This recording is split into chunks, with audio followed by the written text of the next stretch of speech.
Marketing management की previous year questions की discussion में ये हमारी तीसरी सीरीज़ है, ठीक है। सेट 3 है हमारा। तो पहला क्वेश्चन है हमारा, producer, wholesaler and retailer act as a unified system to form a. इनमें से क्या बनाने के लिए जो प्रोड्यूसर, होलसेलर और रिटेलर होते हैं वो एक साथ काम करते हैं एक सिस्टम की तरह, ठीक है। एक ऐसा सिस्टम जो एक दूसरे से अलग नहीं हो सकता। तो पहला है हमारा हॉरिजॉन्टल मार्केटिंग सिस्टम, दूसरा है ट्रेडिशनल मार्केटिंग सिस्टम, तीसरा है हायरार्किकल मार्केटिंग सिस्टम, या ऑप्शन डी है वर्टिकल मार्केटिंग सिस्टम। तो देखिए, हॉरिजॉन्टल मार्केटिंग सिस्टम में क्या होता है, जहाँ पे कंपनीज आपस में कोलैबोरेशन कर लेती हैं, कंपनीज आपस में कोलैबोरेशन कर लेती हैं to share the same distribution channel, ठीक है। एक ही डिस्ट्रीब्यूशन चैनल को शेयर करने के लिए वो आपस में कोलैबोरेशन कर लेती हैं, ठीक है। ट्रेडिशनल मार्केटिंग सिस्टम क्या होता है कि ये इंडिपेंडेंटली वर्क करता है। इसमें प्रोड्यूसर, होलसेलर और रिटेलर अपनी अपनी जगह पर काम करते हैं, ना कि एक साथ काम करते हैं। हायरार्किकल में एक ये रिकॉग्नाइज मार्केटिंग टर्म नहीं है, ठीक है। ये जस्ट आपको कन्फ्यूज करने के लिए दे दिया गया है। एंड देन ऑप्शन डी जो है vertical marketing system, vertical marketing system में ही प्रोड्यूसर, होलसेलर और रिटेलर एक इंटीग्रेशन में, यानी कि एक साथ एक सिस्टम में काम करते हैं। तो option D is the right answer. Now question number 2, to achieve the market expansion a company must. Market expansion को अचीव करने के लिए कंपनी को क्या करना चाहिए, ठीक है। Use distribution channel more effectively, कि वो डिस्ट्रीब्यूशन चैनल को ज़्यादा अच्छे से यूज़ करे ताकि मार्केट में उसके जो एक्सपेंशन है या जो उसकी पहुंच है और वो मार्केट को एक्सपेंड कर सके, मीन्स अपनी ग्रोथ बढ़ा सके और अपनी रीच बढ़ा सके। Use advertising campaigns more effectively, obviously कि वो अपने बिजनेस का, अपने प्रोडक्ट का अच्छे से एडवर्टाइज करे। Price their product more strategically, यानी कि वो अपने प्रोडक्ट को इस तरीके से प्राइस करे कि जो उसके कॉम्पिटिटर्स हैं वो भी हार जाए उसके सामने, ठीक है। सो इनमें से सभी, यानी कि all of the above, option D is the right answer. कि मार्केट में अपना एक्सपेंशन बढ़ाने के लिए, मार्केट में अपनी ग्रोथ बढ़ाने के लिए, अपनी रीच बढ़ाने के लिए आपको सभी कुछ करना पड़ेगा। यानी कि डिस्ट्रीब्यूशन चैनल को भी आप अच्छे से यूज़ करेंगे, आप एडवर्टाइजिंग को भी अच्छे से यूज़ करेंगे और प्राइजेस भी आप स्ट्रेटेजी बना के सेट करेंगे, ठीक है। तो now question number 3, a product is dash company offering by a company.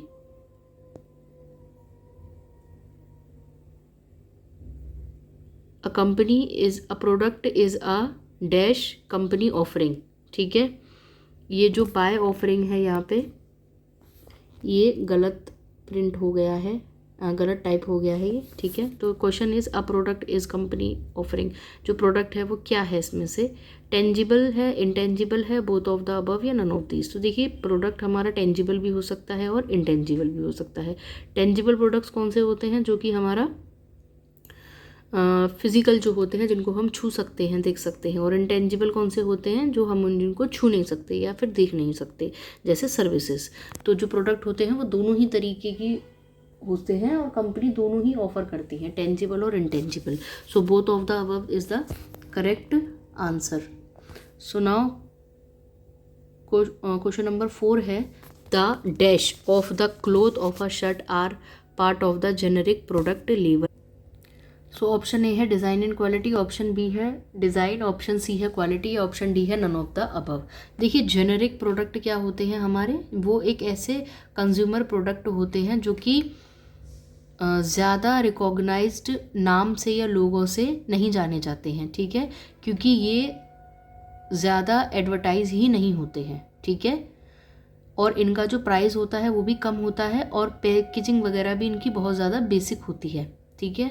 इनके लेबल्स भी बहुत बेसिक होते हैं। जेनेरिक प्रोडक्ट्स किसी भी नाम से, किसी एक बहुत रिकॉग्नाइज्ड लोगों से नहीं जाने जाते हैं, क्योंकि ये एडवर्टाइज कम होते हैं। तो इसका जो सही ऑप्शन है वो है डिज़ाइन एंड क्वालिटी, ठीक है। जो कपड़े की, एक शर्ट के कपड़े की जो डिज़ाइन और क्वालिटी होगा वो उसका जेनेरिक प्रोडक्ट लेवल को डिसाइड करेगा। Option A is the right answer. Now question number 5, question number 5 कह रहा है,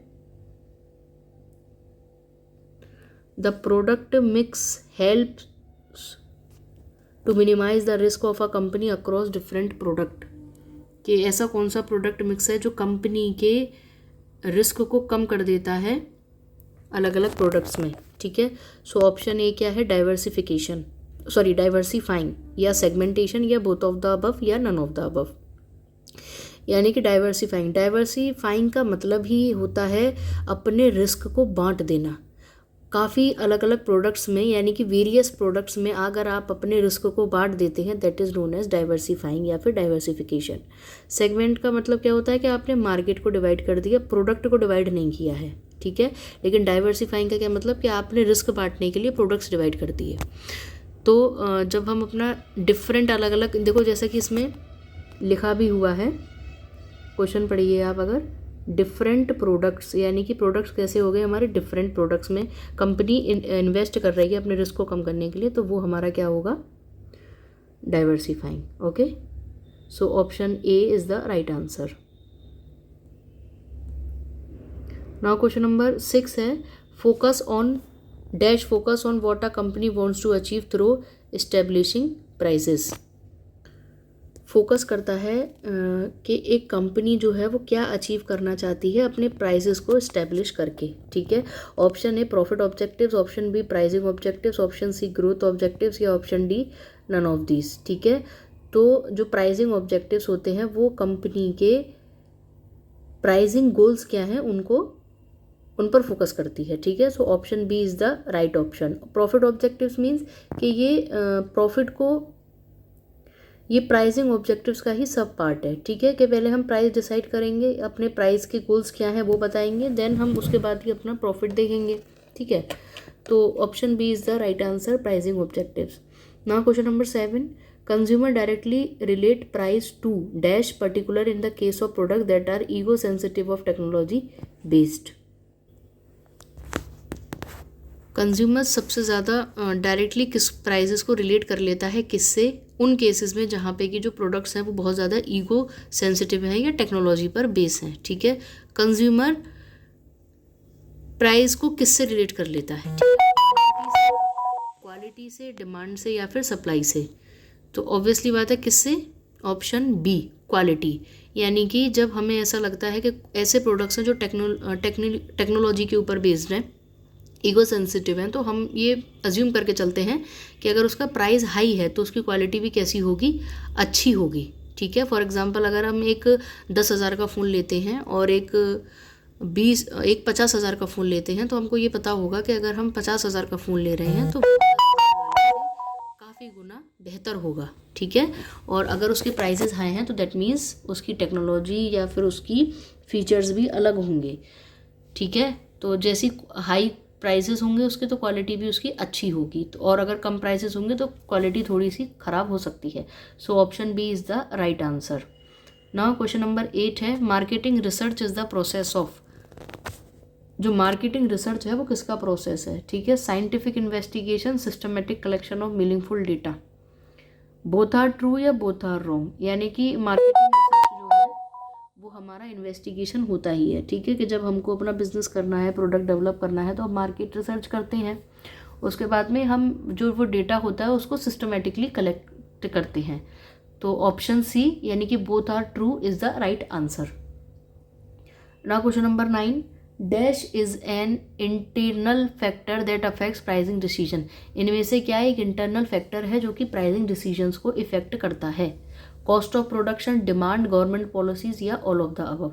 अब जैसा कि इसने हमसे इंटरनल फैक्टर्स के बारे में पूछा है, यानी कि ऐसे फैक्टर जो कि कंपनी के अंदर के फैक्टर्स हैं, तो देखिए जो डिमांड है वो बाहर का फैक्टर है, एक्सटर्नल फैक्टर है कि कस्टमर की क्या डिमांड होगी, इस पर कंपनी का तो कोई कंट्रोल है नहीं। गवर्नमेंट पॉलिसीज़ पर भी कंपनी का कोई कंट्रोल नहीं है। लेकिन कॉस्ट ऑफ प्रोडक्शन, कि किसी प्रोडक्ट को बनाने में खर्चा कितना आया, उसकी कॉस्ट क्या रही प्रोडक्शन की, ये हमारा इंटरनल फैक्टर है। इस पर कंपनी कंट्रोल कर सकती है, जो ऑर्गेनाइजेशन है वो कंट्रोल कर सकती है, ठीक है। So option A is the right answer. Now question number 10, increase is an external factor that affects the price of the product. बढ़ोतरी डैश किसमें, एक इंटरनल फैक्टर है जो कि हमारे प्राइसेस को अफेक्ट करता है।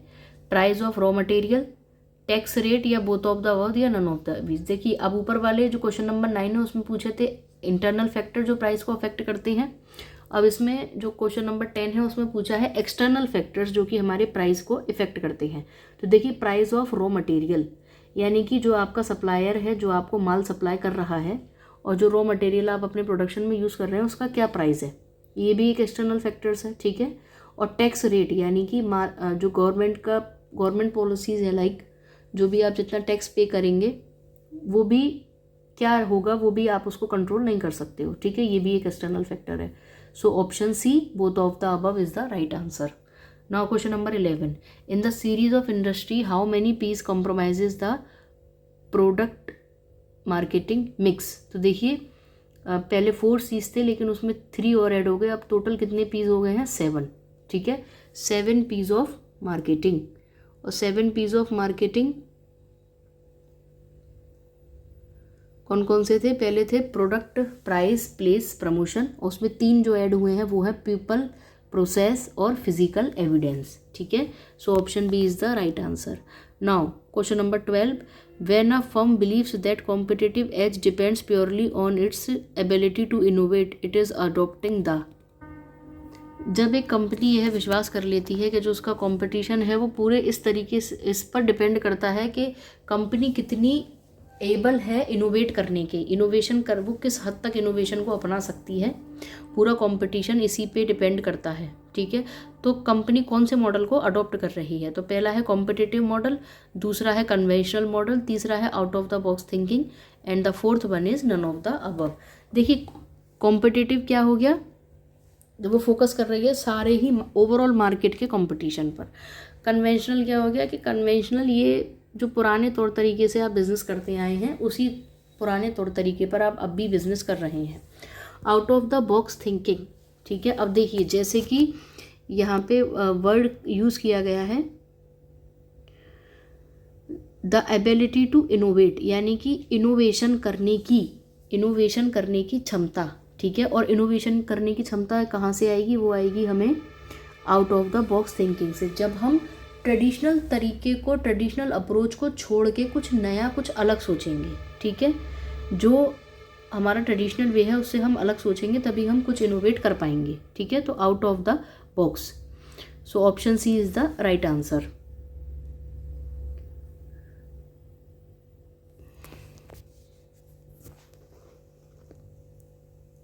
Now question number 13, which trait are described of marketers today, are desired of marketers today। यानी कि आजकल के जो मार्केटर्स हैं, जो बिजनेसमैन हैं, उन जो बिजनेस कर रहे हैं अपना, मार्केटर्स हैं, उनको उनके अंदर क्या गुण होना अनिवार्य है, ठीक है। ऑप्शन ए केवल creativity, option B critical thinking, यानी कि बहुत अच्छे तरीके से थिंक करना, मतलब बहुत गहन तरीके से विचार करना, या फिर both creativity and critical thinking, या फिर इनमें से कोई भी नहीं। तो जो आजकल के मार्केटर्स हैं उन मार्केट ये डिमांड कर रही है कि वो क्रिएटिव होने चाहिए और जो उनकी थिंकिंग है वो क्रिटिकल होनी चाहिए, मींस कि वो विषम परिस्थितियों में भी डिसीजंस ले सकें, ठीक है, और वो हर चीज़ के हर एस्पेक्ट पे अच्छे से मंथन कर सकें। So option C is the right answer. Now question number 14, a dash can set prices at any level it determines to be appropriate। कि इनमें से क्या किसी भी लेवल पर प्राइस को सेट कर सकती है, ठीक है, और जो कि सही ही होंगे। ऑप्शन ए है रेगुलेटेड इकोनॉमी, ऑप्शन बी है नॉन रेगुलेटेड मोनोपोली, और ऑप्शन सी है मोनोपोली, ऑप्शन डी है ऑल ऑफ द अबव। तो देखिए रेगुलेटेड मोनोपोली में क्या होता है कि जो प्राइजेज़ होते हैं उन वो ऐसे ही सेट नहीं किए जा सकते हैं किसी भी लेवल पर, क्योंकि वो एक रेगुलेशन को फॉलो करते हैं। नॉन रेगुलेटेड मोनोपोली में क्या होता है, प्राइजेस का फ्रीडम होता है कि जैसा आप प्राइस चाहें उस तरीके से आप प्राइजेस सेट कर सकते हैं, यहाँ पे कोई रेगुलेशन नहीं है, ठीक है। और मोनोपोली जो होती है वो काफ़ी ज़्यादा ब्रॉड है, जिसमें कि रेगुलेशन का कोई ऐसा स्टेटस नहीं है। सो तो हमारा करेक्ट आंसर है वो है ऑप्शन बी, यानी कि नॉन रेगुलेटेड मोनोपोली। यहाँ पे हमारे कोई रूल्स, कोई रेगुलेशंस नहीं होते हैं, हम अपने प्राइसेस को किसी भी लेवल पर सेट कर सकते हैं। Option B is the right answer. Now question number 15, some companies keep the prices of their new product are very high, they are set to the following strategy. कि कोई भी जो कंपनी होती है वो इनिशियली यानी कि शुरुआत में अपने प्रोडक्ट के प्राइसेस को बहुत ज़्यादा हाई रखती है। ये कौन सी स्ट्रेटजी होती है? तो देखिए, ये होती है स्कीमिंग स्ट्रेटजी। ये होती है स्कीमिंग स्ट्रेटजी। स्कीमिंग स्ट्रेटजी क्या कि स्टार्टिंग में आप किसी भी प्रोडक्ट के प्राइस को हाई रखिए और जब वो कैप्चर करने लग जाए मार्केट, देन आप उसके प्राइसेस को क्या कर दीजिए, लो कर दीजिए। ठीक है। स्कीमिंग प्राइसेस का मेन फोकस क्या होता है कि जो सोसाइटी के हाई स्टैंडर्ड लोग हैं, जो कि अच्छा खासा खर्चा कर लेते हैं, उनका स्टैंडर्ड ऑफ लिविंग थोड़ा हाई है, उन पर फोकस करती है वो। ठीक है। जो कि लोग अपना स्टेटस मेंटेन करने के लिए चीज़ों को परचेज करते हैं, तो वो स्कीमिंग स्ट्रेटजी होती है। जैसे फॉर एग्जांपल आईफोन। ठीक है। आईफोन जो फ़ोन आता है तो उसमें क्या होता है कि वो ये है कि जो लोग अपना स्टेटस मेंटेन करते हैं वो उसको परचेज़ करें और लेटर ऑन जब वो मार्केट में आने लगता है तो देन उसके प्राइसेस कम हो जाते हैं। पेनिट्रेशन का क्या मतलब होता है? पेनिट्रेशन, जब मार्केट में कोई भी कंपनी एंटर कर रही होती है तो अपने जो प्राइसेस होते हैं वो इनिशियली उनको कम रखती है। ठीक है। स्कीमिंग का उल्टा होता है पेनिट्रेशन। स्कीमिंग में क्या होता है? स्टार्टिंग में प्राइस हाई होते हैं। ठीक है। To capture the high society of the market. ठीक है। और पेनिट्रेशन में जो प्राइस होते हैं वो लो होते हैं। कॉम्पिटिटिव में क्या होता है कि जो आपके कंपटीशन के प्राइसेस हैं आपने उसी पे रख लिए।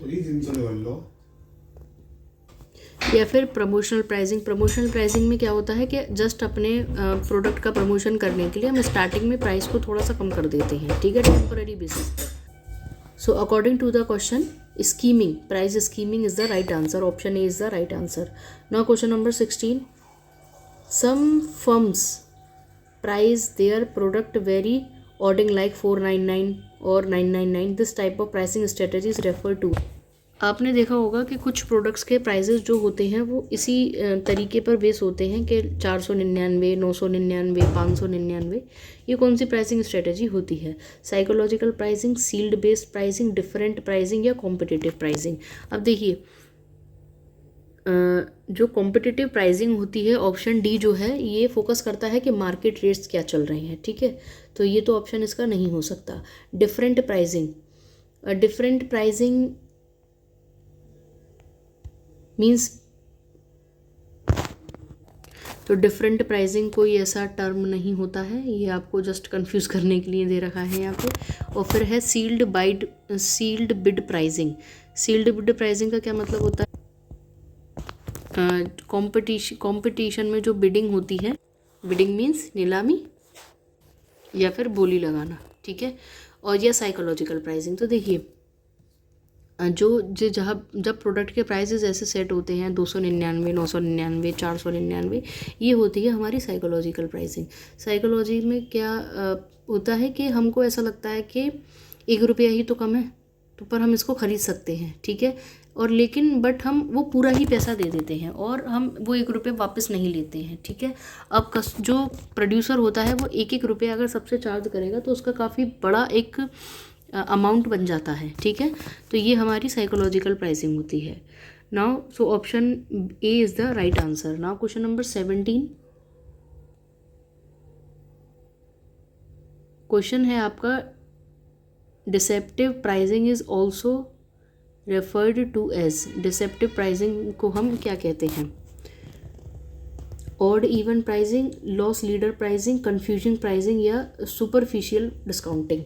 ऑड इवन प्राइसिंग क्या होता है?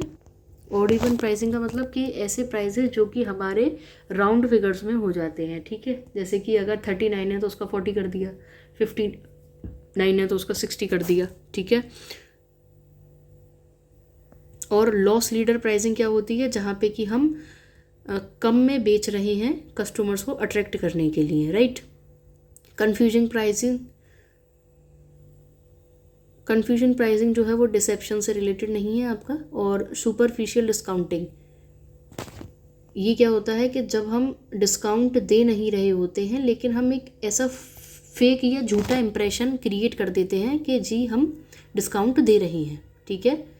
तो इसी को हम क्या बोलते हैं? डिसेप्टिव प्राइसिंग, जहाँ पे कस्टमर को लगता है कि वो डिस्काउंट ले रहा है लेकिन उसको डिस्काउंट मिलता नहीं है। Option D is the right answer. Question number 18, the small world machine campaign by Coca Cola is an example of.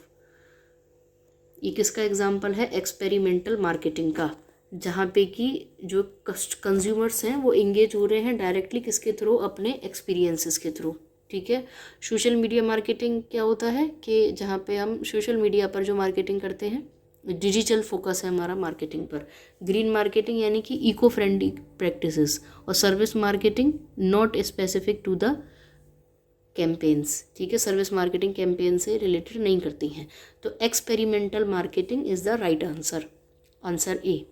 Now question number 19, which one is not the part of the 4 Ps in the product industry. जो 4 product industry हैं उनमें से क्या product का part नहीं है? Product, people, price और place. तो ऑप्शन बी पीपल, ये आपके प्रोडक्ट इंडस्ट्री में नहीं आता है। ठीक है, option B. Now question number 20, in buyer decision process for the new product evaluation stage is followed by. अब देखिए, जो कंज्यूमर किसी भी जो कंज्यूमर का बायर का बाइंग डिसीजन है, जो डिसीजन प्रोसेस है, उसके बाद वो क्या करता है? ठीक है, अवेयरनेस जो होती है वो एक अर्ली प्रोसेस है। ठीक है, यानी कि वो पहले प्रोडक्ट के बारे में अवेयर होता है। इंटरेस्ट भी आपका पहले आता है। ठीक है, उसके बाद है ट्रायल। देखिए, जब वो डिसाइड कर लेगा कि मुझे ये प्रोडक्ट खरीदना है, देन उसके बाद वो क्या करेगा? उसका ट्रायल करेगा, यानी कि उस प्रोडक्ट को ट्राई करके देखेगा। ठीक है, अगर उसका ट्रायल सक्सेसफुल हो जाता है देन ही वो उसको अडॉप्शन उसका करेगा।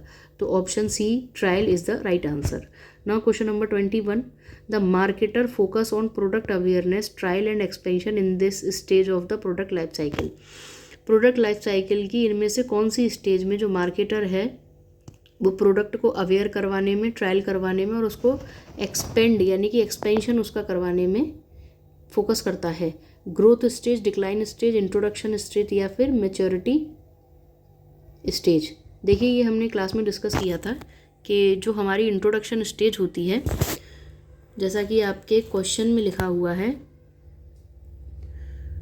प्रोडक्ट अवेयरनेस, ठीक है, और ट्रायल और एक्सपेंशन, यानी कि जो आपका प्रोडक्ट है अभी वो उसको अवेयरनेस नहीं है मार्केट में। ठीक है, उसे लोग अभी नहीं जानते हैं, उससे अवेयर नहीं है।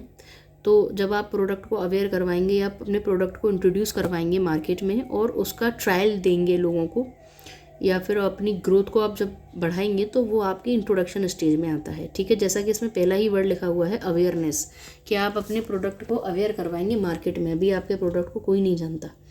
तो ये कौन सी स्टेज होती है? ये होती है हमारी introduction stage. So option C is the right answer. Now question number 22, dash defined marketing as the science and art of exploring, creating and delivering value to satisfy the needs of the target profit. ये किसने कहा था? तो ये कहा था Philip Kotler ने। क्या कहा था फिलिप कॉटलर में? कि जो मार्केटिंग है वो एक साइंस भी है, आर्ट भी है, लोगों की ज़रूरतों को खोजना, बनाना और उनको डिलीवर करना, उनकी नीड्स वांट्स को सेटिस्फाई करना। ठीक है, ये किसने कहा था? फिलिप कॉटलर ने कहा था। Option C is the right answer. Now question number 23, when Horlicks makes health drinks for babies, childrens and women, it is practising which segmentation. देखिए, जब हॉर्लिक्स हेल्थ ड्रिंक्स बना रहा है किसके लिए? बच्चों के लिए, ठीक है, और औरतों के लिए, तो वो कौन सी सेगमेंटेशन को, उसने जो सेगमेंटेशन किया है वो किस बेस पर किया है? जियोग्राफिक यानी कि क्षेत्रफल के बेस पर, लोकेशन के आधार पर, साइकोग्राफिक यानी कि लाइफ स्टाइल के या पर्सनैलिटी के आधार पर, या फिर डेमोग्राफिक एज और जेंडर के हिसाब में, या फिर बिहेवियरल यानी कि बिहेवियर के अकॉर्डिंग।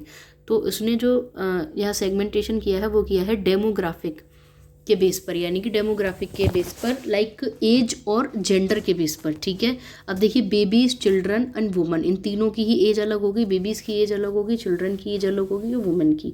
और यहाँ पे इन्होंने जेंडर के बेस पर भी किया है, लाइक ये केवल वुमन को दे रहे हैं, मेन को नहीं हेल्थ ड्रिंक्स बना के दे रहे हैं। ठीक है, तो option C is the right answer.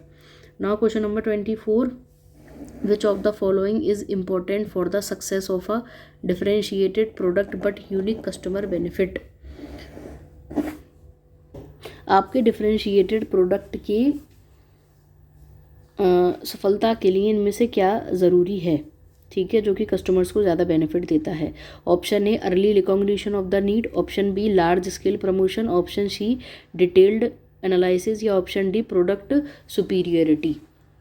सो जो करेक्ट आंसर है आपका वो है प्रोडक्ट सुपीरियरिटी, ठीक है। Early stage, early recognition of the need क्या है, ये ज़रूरी फैक्टर है लेकिन अकेला सिंगल फैक्टर नहीं है जिसके ऊपर जो आपका प्रोडक्ट डिफरेंशिएशन है विद कस्टमर बेनिफिट्स वो डिपेंड करे, ठीक है। लार्ज स्केल प्रमोशन के promotes awareness but does not ensure success. Large scale promotion आपके प्रोडक्ट को तो अवेयर करवा सकता है लेकिन आपकी सक्सेस कोई गारंटी नहीं ले सकता। डिटेल्ड एनालिसिस में क्या है, ये प्लानिंग तो बता देगी, डिटेल जब एनालिसिस करेंगे तो आप प्लानिंग तो कर सकते हैं लेकिन सक्सेस की गारंटी इसमें नहीं होती है। बट प्रोडक्ट सुपीरियरिटी ये आपकी सक्सेस को ड्राइव कर सकता है, ठीक है। अगर आप अपने प्रोडक्ट को सुपीरियर बनाते हैं, उसमें कुछ अच्छे अच्छे फीचर्स ऐड करते हैं और उसको बेहतर करते हैं, डेवलप करते हैं, तो option D is the right answer. So now final question is 25, a predetermined percentage of a product's cost that is added to the cost of the product to determine the price is called। यानी कि आपकी जो total cost, जो आपका product का cost है उसमें पहले से आप एक परसेंटेज को ऐड कर देते हैं तो उस कॉस्ट को हम क्या कहते हैं, उसको हम कहते हैं मार्कअप प्राइजेस, ठीक है। Option D is the right answer. So इसी क्वेश्चन के साथ जो आपकी previous year question paper discussion की सीरीज़ है वो ख़त्म होती है और आप अपनी प्रैक्टिस करते रहिए और अपने क्वेश्चंस को सॉल्व करते रहिए। जो भी आपको प्रॉब्लम है अगर कोई, तो देन आप डिस्कस कर सकते हैं। And all the best and thank you.